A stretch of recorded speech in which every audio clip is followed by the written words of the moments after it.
Hello बच्चों, let's read the following question. Two coherent sources of intensity ratio beta interfere. Two coherent sources हैं, उनका intensity ratio beta है और दोनों interfere कर रहे हैं. Then the value of, हमें value किसका find out करना है? I max minus I minimum divide by I maximum plus I minimum is. कितना है हमारे पास? Options क्या है? 1 plus beta up root beta. Second option 1 plus beta by beta का root. Third option 1 plus beta upon 2 root beta. Second, last option 2 root beta upon 1 plus beta. So first of all we will talk about the key concept used in the question. इस question में हम क्या key concept use करेंगे? हमें two sources दिए गए हैं तो दोनों का intensity होगा, उन दोनों का इंटेंसिटी होगा. सपोज उनका जो इंटेंसिटी है, फर्स्ट का हम I1 कंसिडर कर लेते हैं, सेकंड का I2 कंसिडर कर लेते हैं. तो यहाँ से हम क्या लिख सकते हैं? I1 upon I2. अब इसका जो रेशियो है वो किसी फैक्टर के इक्वल हम कंसिडर कर लेते हैं. लेट अस सपोज उसको हमने कंसिडर किया a square upon b square के इक्वल. तो I maximum and I minimum जो है उनको कैसे लिखते हैं? I मैक्सिमम को तो लिखते हैं a प्लस b का स्क्वायर एंड जो I मिनिमम है that is the minimum intensity that is written as A minus B का स्क्वायर. क्वेश्चन में हमें जो रेशियो दिया गया है I1 अपॉन I2 का, वो कितना दिया गया है? बीटा दिया गया है. हमने इसको किसके इक्वल कंसिडर किया है? A square upon B square के इक्वल कंसिडर किया है.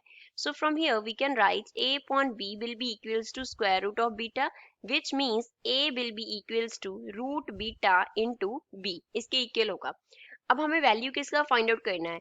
I maximum minus I minimum upon, नीचे इन दोनों का क्या है? प्लस है. So we can write I maximum plus I minimum. तो यहाँ से हमारे पास I मैक्सिमम जो है वो क्या है? A प्लस B का स्क्वायर है, माइनस क्या आ गया? I minimum that is A minus B square upon I maximum A plus B का स्क्वायर हो गया, प्लस यहाँ पे क्या आ गया? A माइनस B का स्क्वायर आ गया.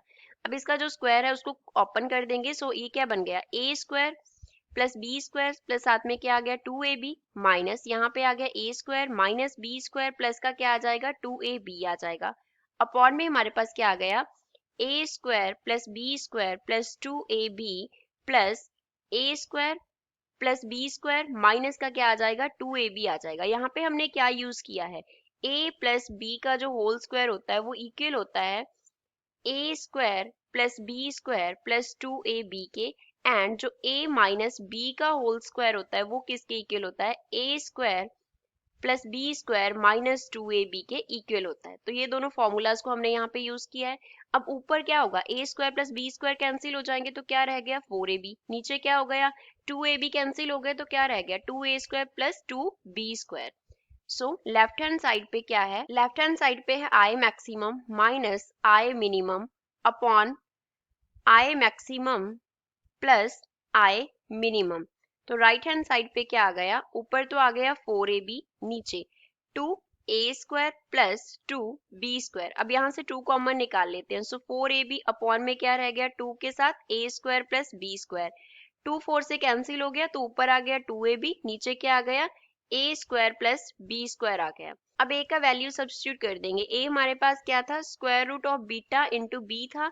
तो यहाँ पे हमारे पास क्या बन गया? 2 एज इट इज आ गया. a की जगह पे रूट बीटा इंटू b और साथ में क्या है? b है, डिवाइड बाय a स्क्वायर है तो बीटा एज इट इज आ गया, स्क्वायर रूट से स्क्वायर कैंसिल हो गया, साथ में आ गया b स्क्वायर प्लस यहाँ पे क्या है? b square. तो ये हमारे पास बन गया 2 root beta into b square. नीचे हमें बी स्क्वायर कॉमन निकाल लेना है तो beta plus 1 into b square common आ गया. तो जो रेशियो है वो कितना बन रहा है? 2 रूट बीटा और साथ में डिवाइड में beta plus 1. So this is final answer for the given question. तो गिवन ऑप्शन में से कौन सा ऑप्शन करेक्ट है? Last option. So this is correct answer for the given question. I hope you understood well. Thanks.